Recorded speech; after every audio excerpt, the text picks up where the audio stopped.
Phone বেচলো না? হুম। এইদিকে বেচে একে ভাই আসসালামু আপনি, আলাইকুম।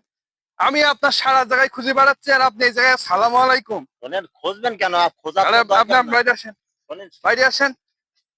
বাইরে কেন কি আপনার কি, আপনি কি শুরু করেছেন? কেন কি শুরু সমিতির করেছেন? টাকা নিতে আমার এই জঙ্গলে আসতে হয়? আরে বাবা, সমিতির আরে টাকা। আমি কিস্তি মজুদ, আমি কিস্তির টাকা নেন আরে যাইনি। বাবা, আপনার তো কিস্তি দেবো তো। আসলে শোনেন, এখন ধর শোনেন, এখন ভাদ্র মাস তো একটু এই কাজ কাম চলতে যায়, এই কারণে একটু কিস্তি দিতে হয়তো একটু সমস্যা হচ্ছে।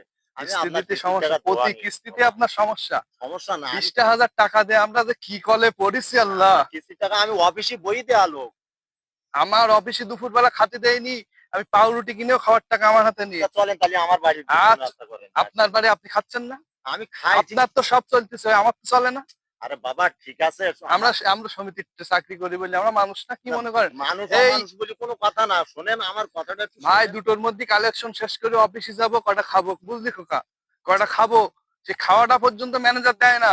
না, আপনাদের পিছনে ছুটতে হয়। এখন কই, এখন মাগরিবের আজান দিয়েছেন, এখন নামাজ কালাম এখন পড়েন। নামাজ কালাম গেছে। জি, হ্যাঁ, হ্যাঁ। আপনার পিছনে ছুটতে ছুটতেই তো আমার সব গেল। না, সব যাবে না। আবার শোনেন, হাসতেছেন ভাই, খুব মজা লাগতেছে না? শোনেন আমার এখন কথাটা। শোনেন ভাই, আমার আগের কিস্তি যা গেছে গেছে, আমার আজকের টাকা কথাটা আপনার একটু দেওয়া শোনেন। লাগবে। টাকা আমি দেবানি। আমার তো এখন ভাদ্র মাস, ঠিক অভদ্র আছে, পেশ বর্ষাকাল, করেন। হরিণ চাটে বাঘের